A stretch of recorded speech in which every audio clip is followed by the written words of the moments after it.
Good evening, or good night, good morning, good afternoon, wherever you are in the wonderful world of Tottenham Hotspur.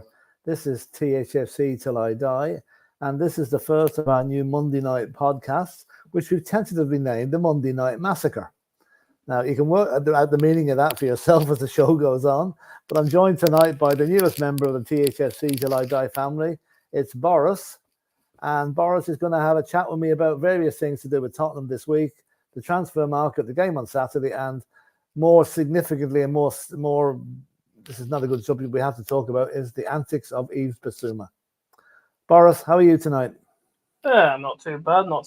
Yeah, seems we'll have to get into this drama sooner or later. It was bound to happen. It was. Well, something like was bound to give, and I'm very disappointed that it's happened. But anyway, listen, we're going to get onto that now in a second. But I just wanted to go back to hark back to last Saturday's match against Bayern Munich, and just one little thing that happened at the end of the match, which I think, we all know what Harry Kane thinks of Tottenham. He's a Tottenham man through and through. He's still a class act. And I have to say, what he did on Saturday evening there, not giving the captain's armband up to another Bayern player so he didn't have to collect the trophy in front of the Spurs fans, I thought just showed what a class act Harry Kane is. And I'd just like to thank him for that. It would have been a little bit, stuck in the throat if he'd have gone up and picked up that trophy and waved it around in front of the Spurs fans who adored him for all those years. So well done, Harry Kane. You're still a Spurs. You're still a Spurs man, as far as I'm concerned, even though you're playing for somebody else. So, Boris, what do you think? Do you think Harry Kane is still a class act? Yeah, of course he is. You have to remember that he could have gone up there and actually collected a trophy for another team, even though it's still friendly. Would have still stung quite a bit considering he's been a Spurs player through and through his entire life. So it would have stung, and it's really respectful of us, and that shows that he still has a deep care and affection for us. So we know he's always going to be a class act for us. He never hasn't been. He's always given 110% when it comes to it. Yes, sometimes it hasn't worked out, like in in finals and stuff like that. He hasn't performed, but unfortunately, that's just how football is. It's a luck-based game. He just got unlucky during those times. But overall, he's an amazing player. Yeah, absolutely. I agree with that. And I say it was, I know it's disappointing that we lost to Bayern Munich. And okay, there was a few defensive frailties, which I hope will not be carried forward to next Monday night against Leicester. But hopefully we'll get it right there. But there's a lot of good stuff going forward there. And I think we've got a lot to look forward to, We're going to discuss Yves Bissouma now in the middle, and Dermot's working the background for us tonight. Thank you, Dermot. If you could just bring up a few of these comments and welcome people into the chat. Scott Colliver is saying, I think it has to end Bissouma's time at Tottenham. I don't think too many Spurs fans will disagree with you on that one, Scott. And Jaidi is saying he should be sold. He's not fulfilling his potential anyway. He hasn't really since the Luton game last season when he got sent off for diving.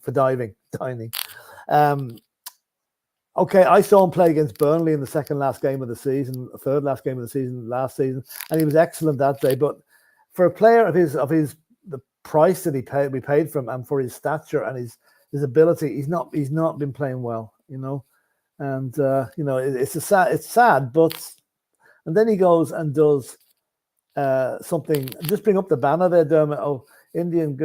Am I English? No, I'm not. I'm Irish. Thank you, Dermot. Dermot's got my back as always on that one. Terry Wright is saying Bissouma needs to go. Hopefully this is a breach of contract and I can move him out with minimal losses. We don't need him around the young players. Yeah, good point, Terry. I'm sure there is something in those players' contracts these days. What with the gambling thing and all that. Like, okay, this isn't something that is too commonplace, although maybe it is. We just haven't heard about it. I mean, let's face it, if Bissouma had done that in private and said nothing about it, we wouldn't have a clue what went on. But the fact that he put it up on Instagram just makes me shake my head and say, what the hell are you doing that? Does he not realize that people are going to jump on it? Even if you have a thing up on Instagram for 10 seconds and then take it down, it's going to be copied and people are going to know it's up there. So anyway, Dermot, we'll bring up the banner about if you can there, about Bissouma. Now, this may sound a little bit harsh, but there you go. I mean, from my reading of it, nitrous oxide, the use of it in public, is a Class C drug offence. It's only legal if it's used in hospitals in labour wards and things like that. It is not legal to shove it up your nose in public and then put it up on Instagram. Boris, do you think the police could be knocking on his door? Apart from what the club's going to do to him. Boris isn't around at the moment, so I'll jump in for a minute, Philip, to Boris's back. I think they should, Philip. I really think they should. It's a disgrace. I will be doing a pre-record on this myself, so I'm not going to really go too much into it. But Philip, would you have got previous players doing this? It's ridiculous. Yeah, and then to put it up on social media as well. Come on. Yeah. I know, Jeremy. Like, as you know, I've been a big defender of Bissouma. You have. You know, I know you've had your doubts about it. I've given him every opportunity, but I'm afraid I've lost all interest in the guy now. It's not that I'm a fuddy-duddy or I'm old-fashioned or stuck in the mud. To do something like that, he's supposed to be a role model for young players, right? There you've got young Mikey Moore. What does he must think of this guy? Yeah. And now the statements in the dressing room, sticking nitrous oxide up his nose. It's just ridiculous. I mean, the club have to act on this. They have to act. They have to act quickly. They have to act decisively. For me, I would just ban him from the first team squad until he's actually sold. I mean, I agree with Terry White. Is it a breach of contract? Possibly is. We need to see the actual terms of the contract there, you know? Yeah. And also, Philip, to be fair, will Ange stand by this? And from my view, Ange won't stand for this. I can't see Ange. I mean, my looking at Ange as a player, as a disciplinarian, I'd say if a player got a parking ticket, Ange would blow his fuse. You know, this is a lot more serious. Yeah, it is. I mean, what players get up to in their personal times, it's down to them. And to be fair, footballers never have the best reputation, do they, for what they do in their private lives, to be fair. I mean, from your time to my time, there's always been, through the years, footballers get up to mischief. It's been the same. We had it with Dele Alli, didn't we? And the question I'm asking, I'm going to ask you, Philip, is, have the club learned anything from the Dele Alli incident, what Dele Alli was doing? Well, I mean, the club, you know, the club, all they can do is try and instill a code of conduct into their players. And 90% of the time, it works. There's always going to be ones getting through the loop. Like, see, my impression of the young modern day footballer, a lot of them, right? There could be. Now, I have to be very careful how I word this, right? I don't want to sound condescending, right? But they might be leaving school with not too many exams behind them, right? They go into a game which they're very good at. They get very well rewarded. Suddenly, they're earning 100 grand a week, and they're in the public eye. A lot of them can handle it. Some of them obviously can't handle it, and there's a few of them go off the deep end. Mason Greenwood been one. You know, there's been a few cases like that. Bissouma, I honestly, I'm shocked that he has done this. I thought I would have given him more cop on. He obviously hasn't got it, and I mean, he can only pay the price here by his Tottenham days are finished as far as I'm concerned. Yeah, I mean, are you done with them now, Philip? I'm done with them. I mean, you know, I was a big fan, and for me to, you know, there are certain players I would be delighted to see. Well, not Spurs players, you know, but you know what I mean. But I'm disappointed. I feel let down, as the club should let down. And I would say that's going to be a very, very difficult conversation Ange has to have with him, because he's basically going to ruin this guy's career. Right. If Boris is now back, I'm going to bugger off. My just died off again. No, that's okay. I'm going to bugger off, and Philip's going to say you can say sling your hook. Oh no! Thanks for that. Thanks for sitting in there, Dermot. Because I just want to ask you a question. A question, right? Look, my point in this, and I am going to do a pre-record later, but you go back to George Best, to Jimmy Greaves, to Paul Gascoigne, to Mason Greenwood, to all the players during the generation. What is the one thing that links all of them together? There is no help for them. There's no help for these players. George Best in the 70s, there was no help for him at his time. Jimmy Greaves, there was no help for Jimmy Greaves when he went through what he went through. And the fair play to him, the likes of him and Tony Adams have come out of it the other end because of willpower or whatever. Yeah. You look at Paul Gascoigne, he's not helped. And with today's game and today's way today games is, Philip, surely, I'll leave you with this, surely there should be more awareness that what Bazuma did was so wrong. Yeah. Do you know, Dermot, what I think a lot of these players get into, they're easily led. Sorry. They're led. They get, like Dele Alli had a lot of hangers on telling him how great he was. A lot of players over the years have had that problem. These guys seem to attract not the right type of friends. I'll use friends in inverted commas. It's like moths around a flame. They just attract them and they think they're the best of friends. They're either there to milk them for what they've got or to lead them down the wrong path. And it's happened to so many players over the years. I'll not use Georgie Best as a real example, but when George Best's most famous saying was, I spent 75% of my money on fast cars and loose women, and the rest of it I wasted. You know, so footballers are a magnet for hangers on, and that's where the clubs can step in and maybe tutor the players a little bit better, monitor their activities outside the ground after the matches and what have you. And I think there'll be a big improvement, but that probably won't happen because they'll say, well, I've got my own life to lead after I've finished, you know, Monday or Tuesday's my day off, my days off. What I can do what I bloody well want. But anyway, Dermot, if you can bring up the chat there, we'll just go through a bit more. There's some great comments coming in here. Oh, Dermot, you're there. Oh, he is. There you go. And Liston Hines is saying, to me, Bazuma has all the attributes of a top player except for the mindset. It's obvious he's way too much of a relaxed daydreamer to compete at the highest level. Yeah. Boris, what do you think on that? Is that a reasonable comment about Basuma's attitude? Yeah, of course. And, well, that's the thing, though. Like, it's a bit like Dele Alli as well, in the sense, like, the similar sort of issues with it, like the drug issues and stuff like that, from what it looks like. Because Dele Alli had all the top makings of a world-class player, and there's something, and he got led down the wrong path, unfortunately. I think COVID was another huge factor to it, because of, especially about how young he was as well, because I think when COVID happened, what was he, like 24, 25, something like that? So was about to come into his prime, really. But unfortunately, COVID happened. Like, if COVID didn't happen, we might have seen something completely different out of Dele Alli, maybe. Because I'd say COVID changed a lot of footballers, really, in their mindsets, because it kept them all.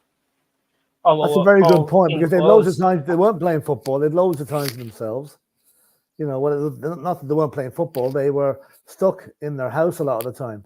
And obviously, this is where the hangers-on came along and told him how great he was. But anyway, another perfect example is Paul Pogba. True, absolutely. One of the world's best midfielders back at the time of the 2018 World Cup. And then look at him. He got caught from taking steroids, and now he's on a 4-year ban, and he's 32 years old. So that's him retired from the game for good. More or less. I'll tell you another one too. Maybe a lesser extent, Mario Balotelli. Oh yeah, that massive talent, massive ego. He's done some of the craziest things any footballer could ever think of doing in his time. You know, so he's 34 today as well. So he's nearly the end of his career as well. Yeah. So anyway, let's see a few more comments. Jared O'Connor is saying BISS is a championship player. That's where he might end up, to be honest with you. You know, I don't even think any championship club would take too much hot water around him. So that would still even go there. Do you know he might even get a ban from the game over this? Yeah, depends how the FA look at it. You know, and Spurs GCTV is saying good evening, gents. Good evening to you, sir. Evening, sir. And Liston Hines again. Oh, we've read that one, I think, haven't we? Yeah. Yeah, I read that one. And Terry Wright. It's illegal for a reason. It can be very dangerous, and his actions set a terrible example to young people. I'm sure his intent was innocent, but it's terribly irresponsible for a professional footballer. Exactly. I mean, as I said, if he'd done it in private, nobody would be any the wiser. But the way he's done it is just a total lack of cop on, basically. I don't even think his intent was innocent, really, because he's been in the UK since 2018. I'm pretty sure when he first joined Brighton. So he's been here for what, around 6 years now, and so he would have known the ban was in place anyway. So he knew what he was doing was illegal in that sense, because he's been here that long. He should know the rules of the laws of the country. Exactly. Yeah. No, he's I'd understand a bit more if he was a bit younger and he'd just come over from like the Ivory Coast or like a certain other countries, like if he came from Serbia, any other country in the world where it wasn't. and he just came over and did it. It's like a lapse of judgment. I would let him off a bit, but the fact is, he's a grown adult. He's older than me by like 6 years. I'm 22. He's around 27, 28, like 5-6 years. He's older than me, and the fact is, he should know better, but he just doesn't, and it's going to be an issue when it comes like if we don't go down hard on him. What stops the younger kids saying, "Oh, you know what? If he doesn't get punished, so what? What exactly. can we just do it at that point?" He has to be made an example of, whatever way that is. Whether it's okay, you can fine these guys, which is like nothing. I mean, fine them 20 grand. Let's say that's 2 days' wages. 3 days' wages. That's not going to affect them. You've got to either transfer list them, have them training with the kids, or he's paid 100 grand. He's paid 100 grand a week, so it would be 20 grand. It would literally be a fifth of his wages. Yeah, which is nothing. Absolutely nothing. And that's excluding like bonuses. That's just his flat out weekly wage. Yeah. His image rights and what have you. Well, DJ Salmon agrees with us. It says he has to go. Yeah. So if this didn't happen and people still wanted him out, I would be arguing against it. But like the fact he's done this, he's like, it's just going to damage us even more, because we had that sort of issue though, didn't we? Anyways, we've seen what happens if players don't get kicked out when they bring a negative atmosphere. Like, look at Eric Dyer. Look at all the drama he caused, and look at other players what have come in the drama they've got and they've caused, and they ended up bringing up a negative atmosphere inside of the dressing room and inside of the club. That's one thing we cannot have. We cannot have a negative. Can't have any prima donnas or any head wreckers in the dressing room. I feel that's why we're not going after like those big players, like the ones who only won like Champions League football and stuff like that. They're going to be prima donnas. They're going to be all full of themselves, which is one thing why it's understandable and stuff like that. Like, yes, if they're that good, of course they're going to have an ego, but like it's got to be an ego what can be kept in check. So we're not going to buy players who think they're the best of the best when they're clearly not, and they end up just having an ego for it. Yeah, well, that's true. That's true. Do you know, if we could ask everyone that's in the chat at the minute, just put in sell or keep Bissouma. Just put in sell or keep, and we'll just see what the feelings of the watchers and listeners are at the moment. Like at the moment, selling is winning, but bring those up, and Dermot, you might just take a toss of them, a number of them, see who wins. Yeah, it's all sell at the minute anyway. Full-time Sports Network is sell. THFC Gledai is sell. Sean Colliver is sell. Jared O'Connor's free transfer. I wouldn't quite go that far now. We don't lose that much money on him. But, I'd say 10 million for him, considering we only paid 25 million for him, so it'd only be a bit of a loss. Like, we took a hammer on what's his name, the KFC Ndombele. guy, Ndombele. So we can't afford to keep giving away players for nothing just because they've that's the thing. Like, I think that's why everybody thinks we have all this money, but we have to pay like multiple, probably like tens or 20 million, tens of millions just to get players out of the club as well. Really. Yeah, I know. And unfortunately, especially with all their bonuses, it all adds up at the end of the day. True. I'm just hoping that whatever Ange is going to do to him, obviously this is probably something that the manager probably won't have complete control over. It's probably something that will have to be decided by the board. Yeah. Because this is an important decision. I think even the board will see what the issues are with him being like that.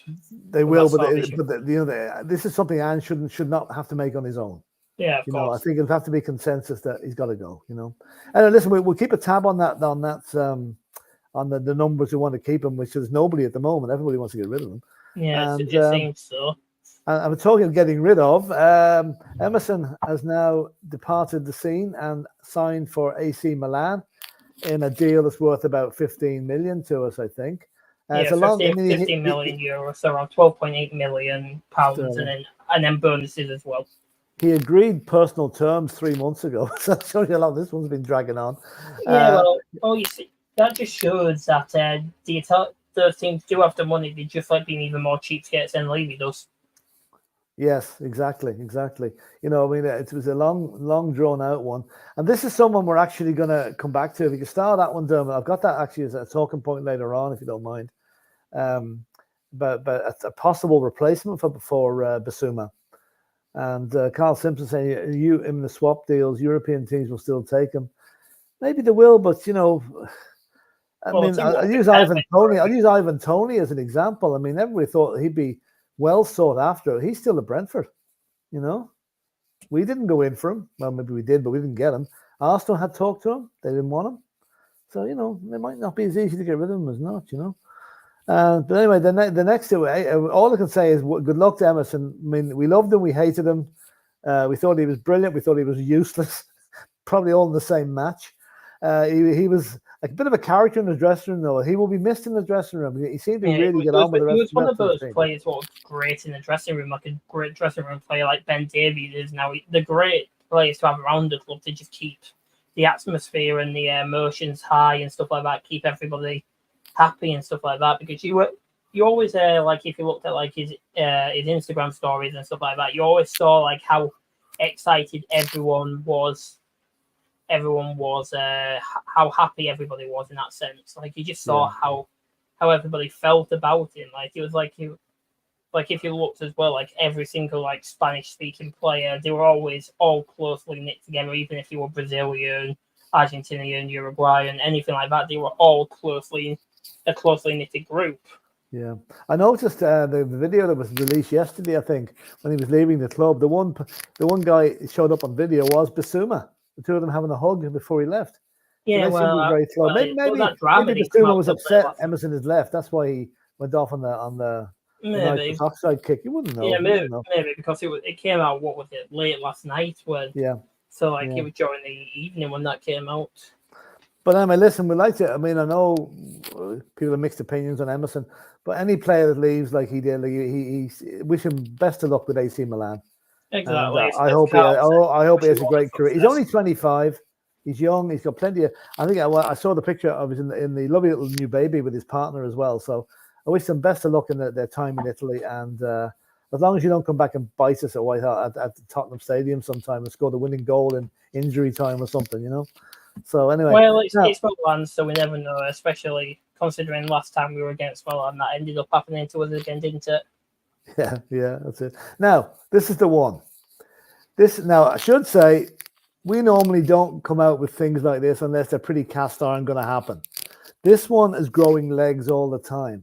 And when you tie it in with what's happened to Bissouma, he might have grown an extra leg. According to Juve Live, Tottenham are ready to submit a 20.5 bid for Juventus defensive midfielder Manuel Locatelli, but Chelsea could be used as a swap. Now, Locatelli is more or less been frozen out at Juve. They've bought Douglas Luiz from Villa, so he's not going to get as much game time as he probably did. Well, it's not he's 25. He's 25 years of age. He's in prime of he's a good defensive midfielder, and I would snap him up in a heartbeat. What do you reckon, Boris? Yeah, I'd go for him. Well, to be honest, a lot of Juve players are getting frozen out, though. So I'm wondering what's going on over there, really. Yeah. Look at Moretta. He's frozen out Chiesa. And now he's frozen out Locatelli from the looks of it.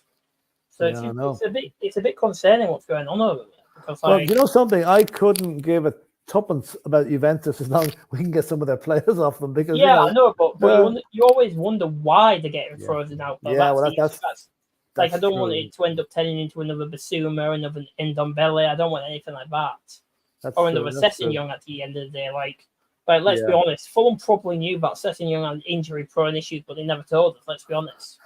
Well, we were at Dermot and myself were at the game 2 seasons ago anyway, when we played Wolves, and we were 2-0 down after 20 minutes. And Conte, who was the manager at that stage, pulled Sessegnon off, substituted him at 20 minutes into the game, and Sessegnon had to walk from the west stand around the pitch. About 100 yards to walk around the long way. And I thought at that stage we both thought he would never play for Tottenham again. Mind you, he nearly never did with his injuries. But you're right. I think he's probably the most injury-prone player we've had since Darren Anderson, and that was going back a while.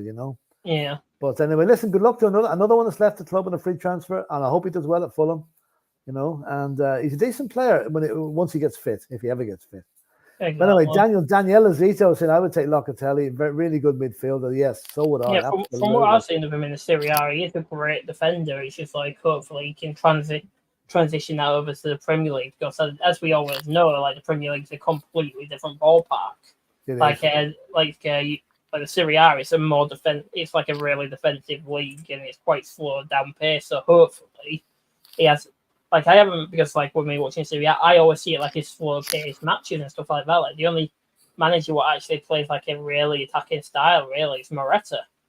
Yeah, sure. Well, Italian league wouldn't be as fast paced as the Premiership. But so if he comes, it could take him a while to actually get, to get. Yeah, well, we've always got Bentencourt to keep hold of that defensive midfield spot for the time being. He's an amazing player as it is.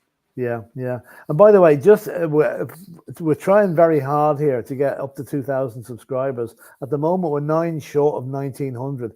So if you haven't subscribed, lads, please just go to the subscribe button. It doesn't cost anything.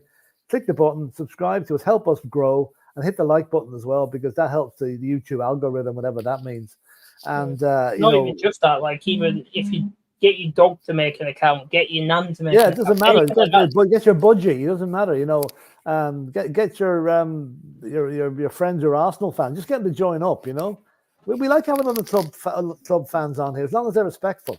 We have some very respectful West Ham fans that come on here, and we've got a respectful Newcastle fans as well. Yeah, very respectful Newcastle, Man United, Liverpool. We have some not so respectful Arsenal fans. That's the only one we have to watch. Yeah, a couple of good ones, but but it's like Chelsea fans. You've got to always keep an eye on them if they come into your chats.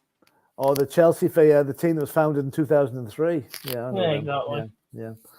Anyway, Dermot, I will tell Dervla on you for that comment. Yeah, right. Juve women's side look great.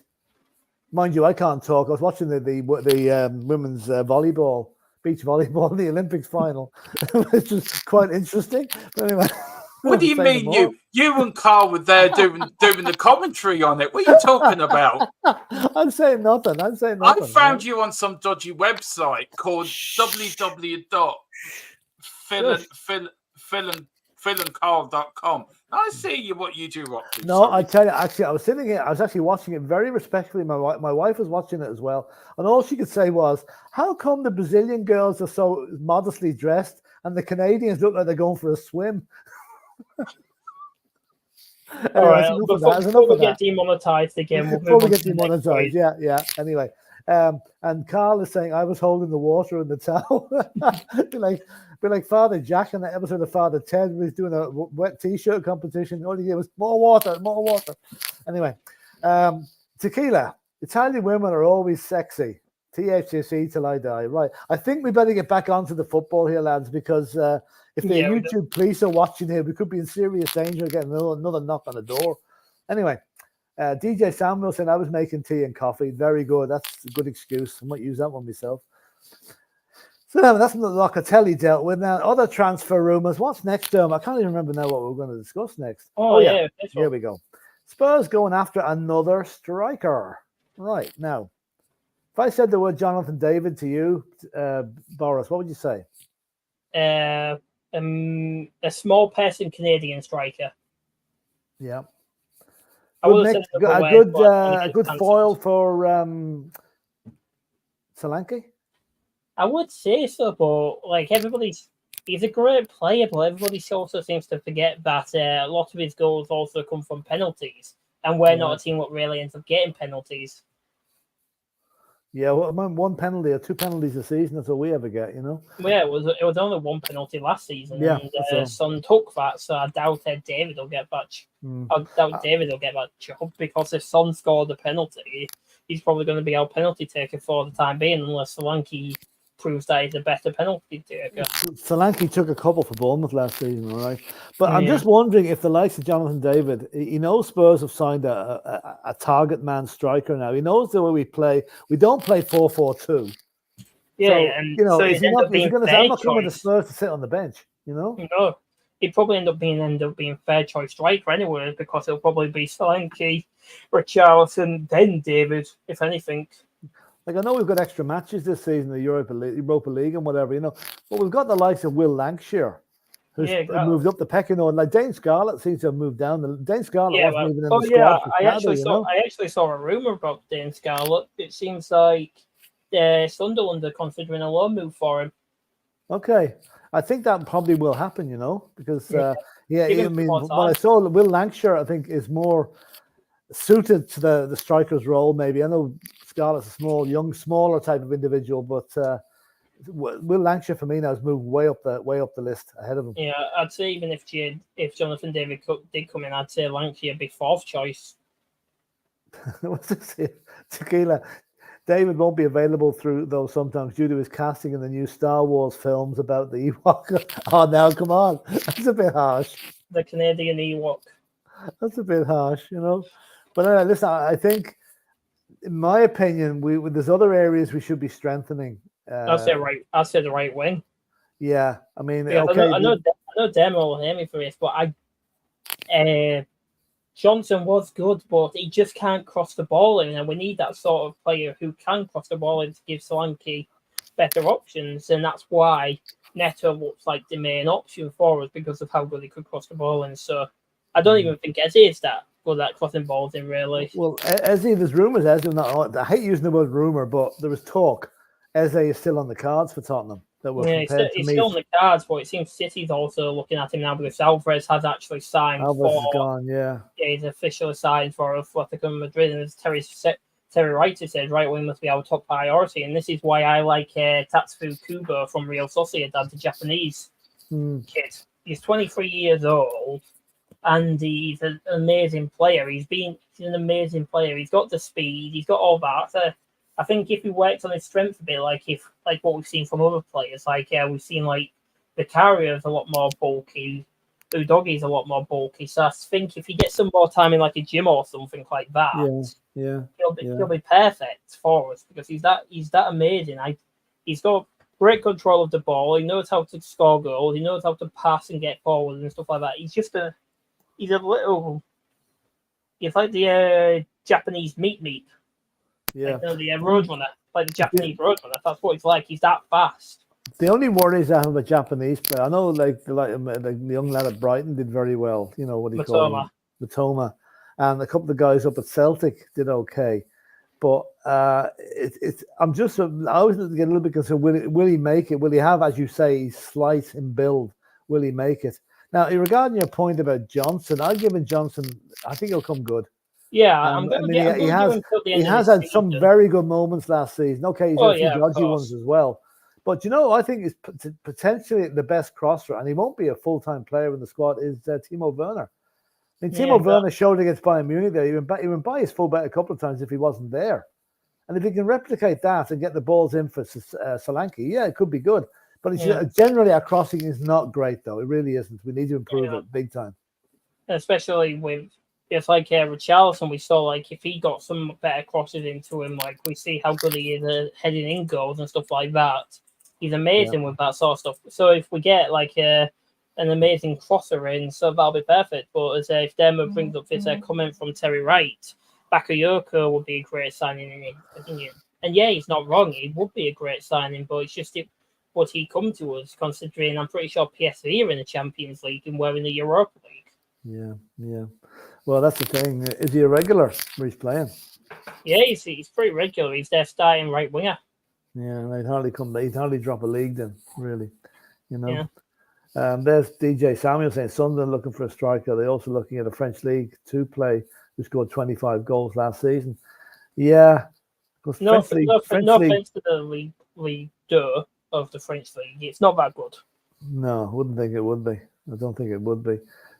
Dane Scarlett might be a good mark for them up there, and hopefully, send them on loan. But I think I can see Dane Scarlett going the way of Troy Parrott. We all 3 seasons ago, we thought he was the best thing since sliced bread. Yeah, we all thought it would be down the pecking order. Now he's been sold off for 10 million. So I can see the same thing happening to.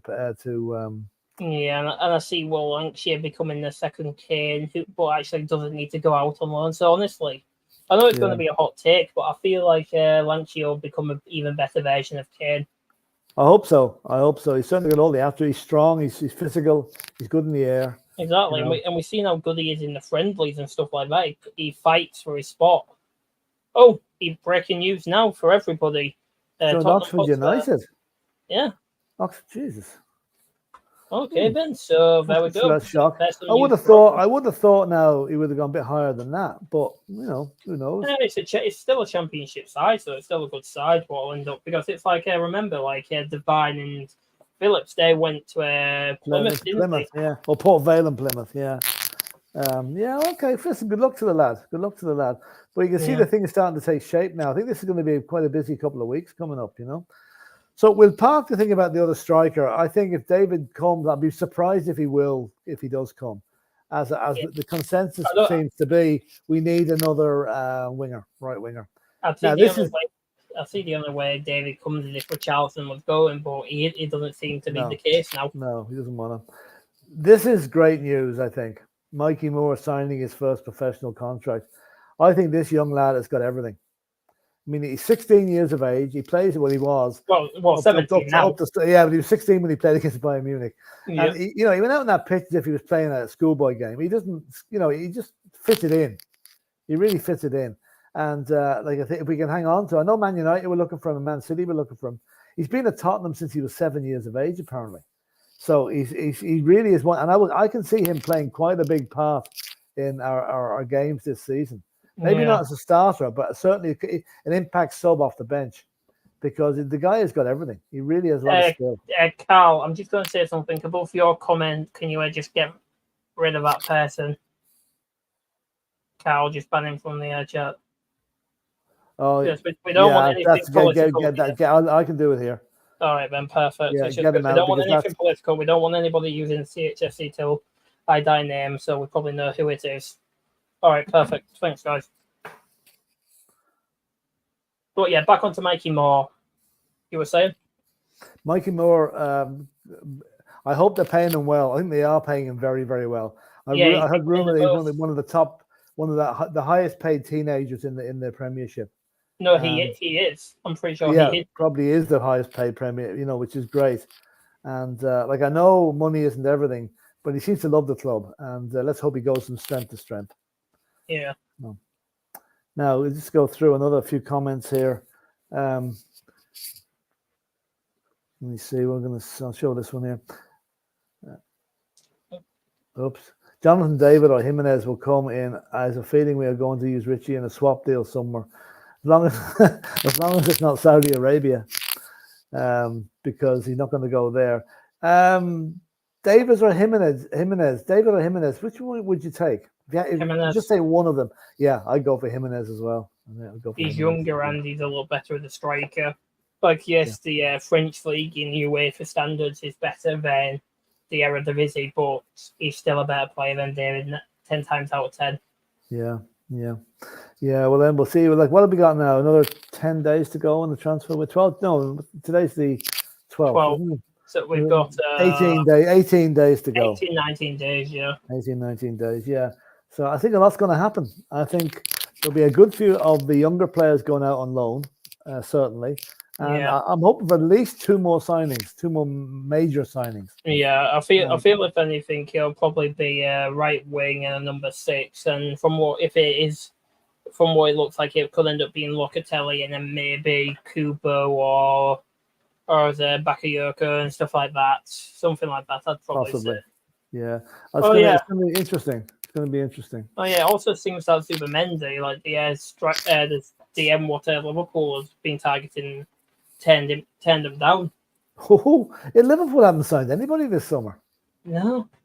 I think they've brought more academy youngsters, really. Yeah, I don't know now. Slot is, I don't know, strange. I mean, I wonder, are the Liverpool fans sounding off about that, or are they quite happy with it? From what I've seen, they're not really happy.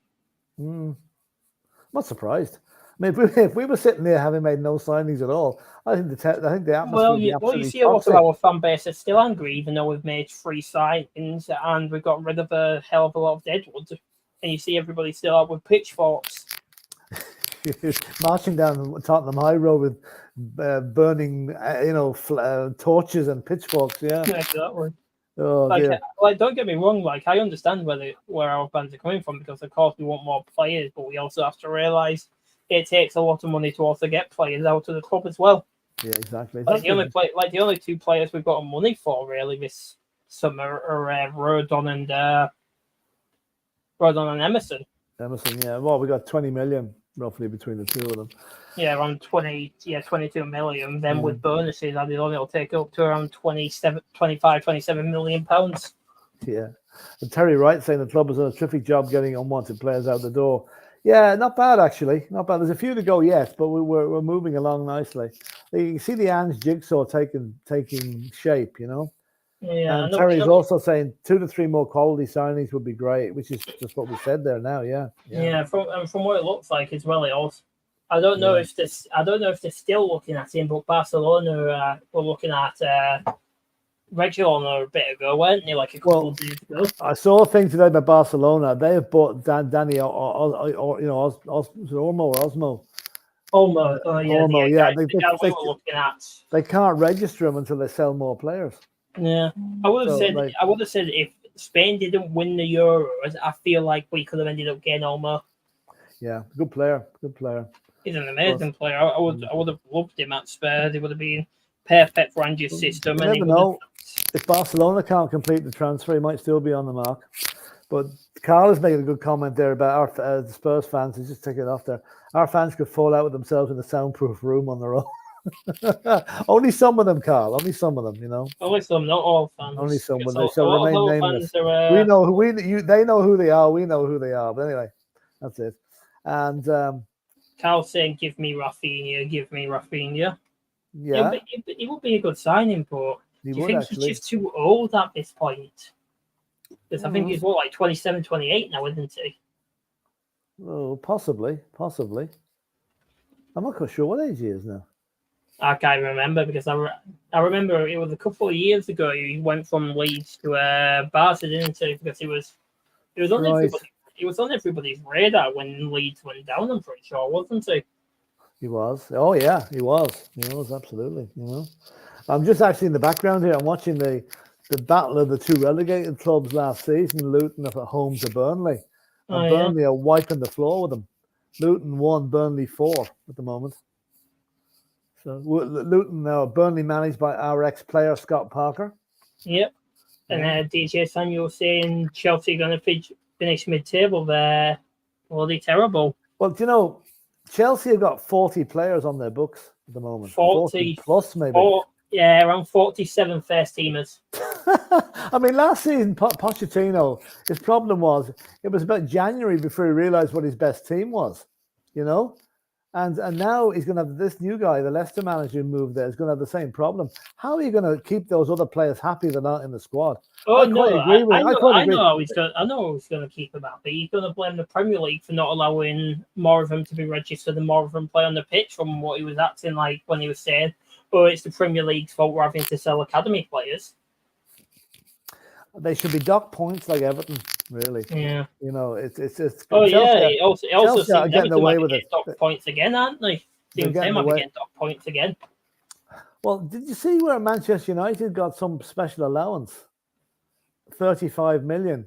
Oh yeah, during COVID, wasn't it? Yeah, but I mean, all the other clubs only got $1 million. Yeah. But we'd end up having to ask Colin what that was about because there's something funny going on there. You know, I mean, Everton seem to be the scapegoats. They paying the price for this, and although I heard Leicester could be hit with a points deduction as well. Yeah, due to the thing is though, guess how much Everton broke the PSR rules by? It's a very 6.5 million. Yeah. That's how small it was, the margin. Yeah. Well, I mean, and just that will bring us on to possibly our last subject. And again, it's nothing to do with Tottenham, but it's to do basically with what we're talking about there. Is Man City case, the famous 115 charges. The case is due to start now in mid-September. Now they're saying approximately mid-September. There's still a chance City will try and delay it even further, but they're expecting a verdict in early 2025. And if you're the judge and you're sitting on the bench here, Boris. What would be your punishment for Manchester City for what they've done? Well, I'd say treat them like every other team gets treated in a point deduction. With so much points deduction for every single case that they're found guilty of. That's the thing, though. You can't really punish them too hard, otherwise the reputation of the league ends up going down. Because look what happened with Serie A. Yeah.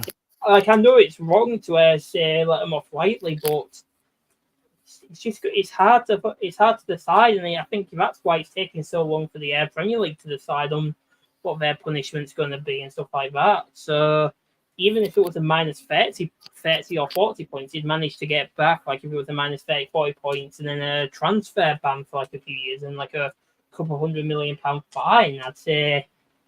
I know it doesn't sound like much, but I'd say that still is quite a big impact towards them. Like a 2-year transfer ban, 30 to 40 points deduction, and a £100-200 million fine, and have some.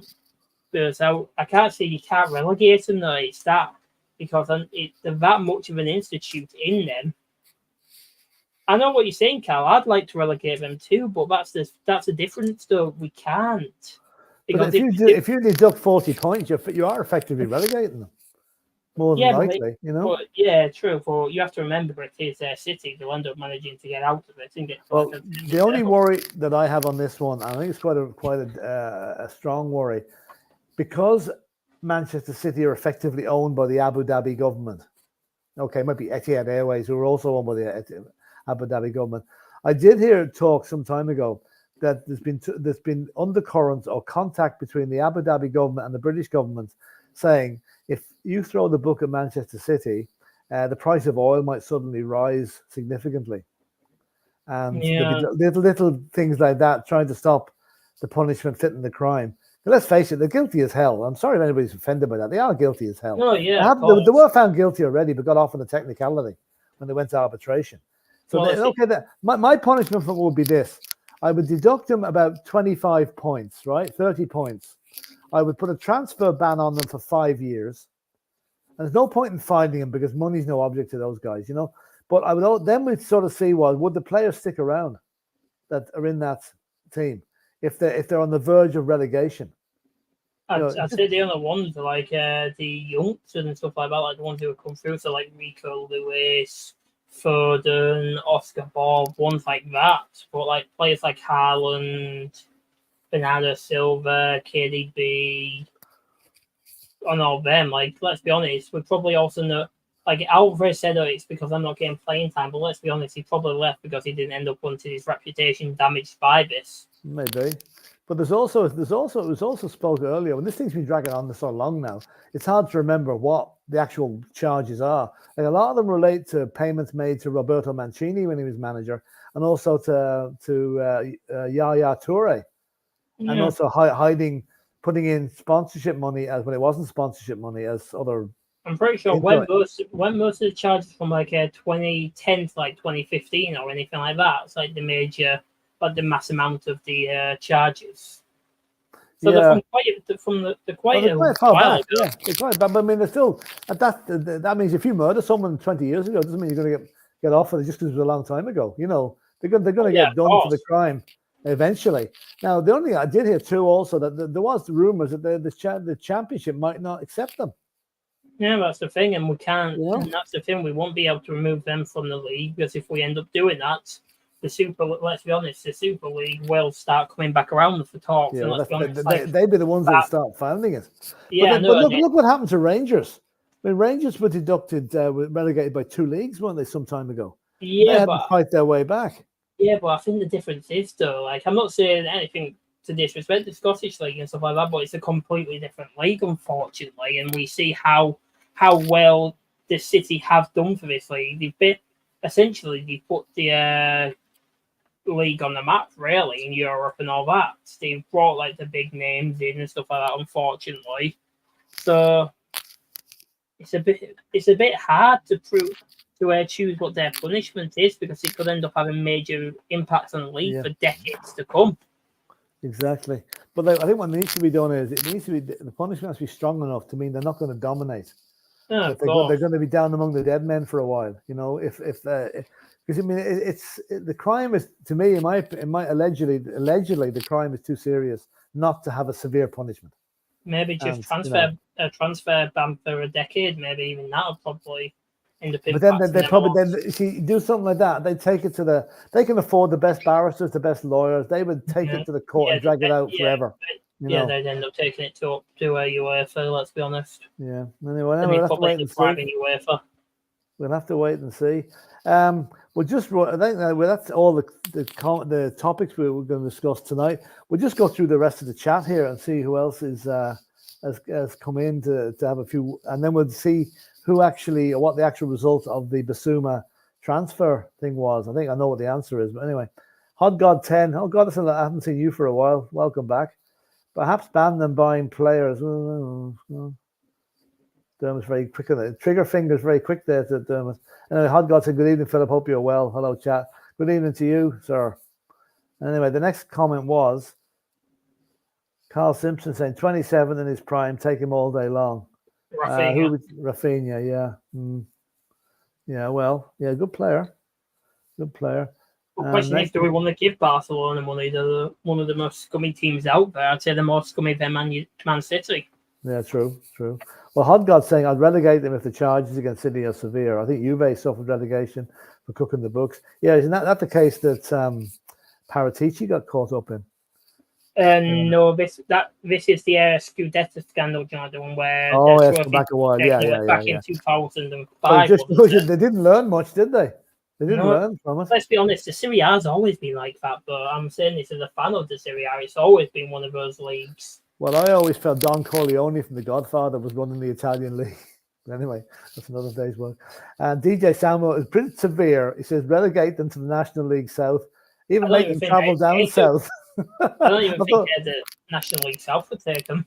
Well, National League North might, but National League South definitely wouldn't. You know. Terry Wright saying we'd love to see them get relegated, but I can't see it happening. They generate an awful lot of revenue for the league. Yeah, that's what I'm saying. Yeah, but you can't. That's another reason. If you're guilty of something, there shouldn't be mitigating circumstances. Money shouldn't be a mitigating circumstance.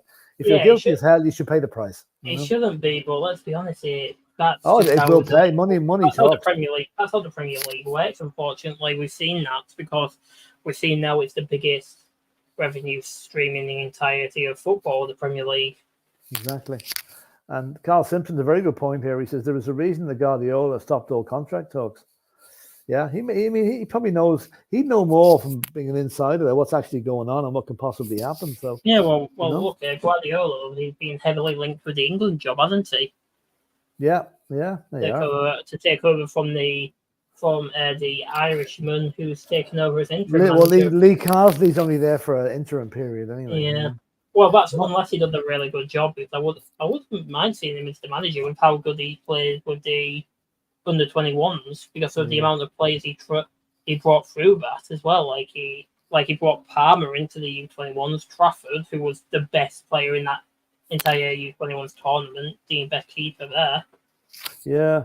Well, he's obviously that's why he turned down Ireland. Obviously, he knew this was coming along for England, you know. Hot God is saying perhaps ban them buying players for 2 seasons and 30-point deduction. 30 points would probably still keep them up, really. Even 40 or 50 points, let's be honest. Because let's face it, teams were relegated this season with 26 points. So add 40 onto that, get 67 points, you're still hanging around. City normally get 80, 90 points. They'd be comfortably mid-table on 50 points, you know. Anyway, we'll see what happens. And as Colin is saying, City could at some point this season be deducted 41 points. Just have to wait and see the outcome of the investigation and trials. Interesting. 41 points. That would be a nice little number to have them to fight. That would leave them mid-table, lower table. I'd say they'd be around fighting for European, like Europa Conference League, really, around that sort of area. Well, I don't know it'd be that high. If they normally get 85, 90 points, take 40 off them, they're 50. Oh yeah, true. Yeah, but they wouldn't even be as high as the conference conference thing. Dermot, is it all the votes are in? I think for Bissouma, is he going or is he staying? I think he's going. He's gone. The votes have been officially counted and verified by the European Union. I can announce that you're good to go. I've always wanted to do that. Sorry, Eurovision Song Contest. Sorry. Yeah, he's gone. And whoever came in using our name and logo, just watch Liam Neeson, what he has to say with people that do stuff like that.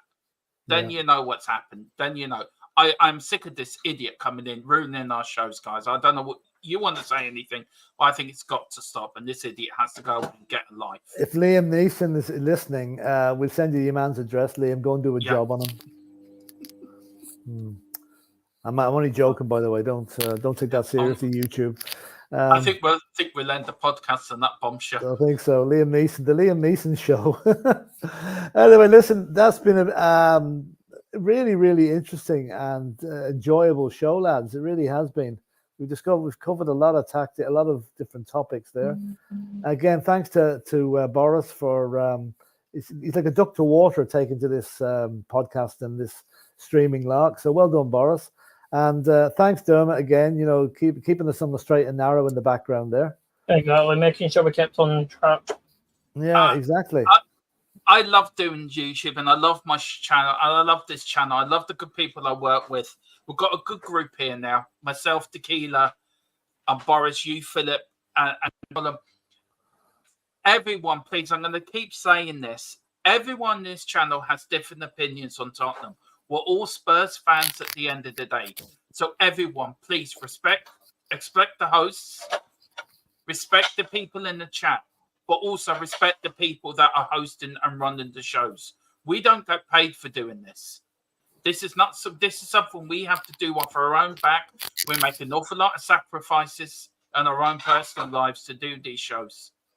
So the likes of Philip and Boris and Tequila and Colin as well, show them all respect because they all deserve it. Nah, I don't deserve respect. We're all one. We all support one club at the end of the day. We're all supporting. It's got to be. We've got to be. And there's an awful lot of disrespect going around. This idiot using our name and channel logo. Please, the likes of Tequila. He has a different view to me, but he's respectful. Respect Tequila, respect Philip, respect Boris, respect Colin. They all deserve respect because they all put a lot of work into this channel and help me do what I love doing, which is YouTubing. So please show them all respect, guys, because they all deserve every one of them do. And I'll let you close out the show, Philip. And don't forget, this will be up on Spotify and anywhere you normally get your podcast. Don't look it up under the Monday Night Massacre. So. But actually, we should pick a subject every Monday who we're going to massacre. I think it was Manchester City got massacred tonight. And I'd say Basuma. Yeah. So we'll have to find some drama going on in football. We got 2 victims tonight. So that's 2 for the price of 1, guys. You're welcome. 2 for the price of 1. So we'll be back on this particular massacre next Monday night around the same time. Yep. Dermot will be on tomorrow, I think, with Tequila. Am I right in saying that? Yeah. Pretty sure. And on Wednesday, then there'll be a sort of preliminary preview of the upcoming season, the Premiership season, which unfortunately we have to wait till this time next week before we get playing. It's going to be hard, you know. But anyway, we've got royalty coming on Wednesday. Ooh, we've got Dave and Jack coming on. Dave and Jack are coming on Wednesday, joining us. So we got the Irish Hotspur. Very good. We better put the red. Does that mean we have to get the good china out? It does. Yeah. Put sauces under the cup. But you're going to be somewhere, aren't you, Philip? You're going to be somewhere doing legs 11, aren't you? Or don't talk to me, please. Don't talk to me. Unfortunately, I'm like, you know, Batman had this rumor that his alter ego was Bruce Wayne. My alter ego is reading bloody bingo numbers on a Wednesday night. But anyway, so I'm stuck with it now. So. Hang on. So can we officially call you Bingo Man? No, you can't. You instead can, of but the you can't. Instead of the penguin, the bingo. No, the bingo. No. Boris, you're a genius. Right. Okay. It's been nice knowing you, lads. See ya. On that bombshell. Don't forget, lads, hit the like button, hit the subscribe button. We need your help to get to 2,000. We want to get there. And in the meantime, come on, you Spurs. Guys. I'm just doing that because Tequila's not here, so I thought I'd put it in. Take care. Bye.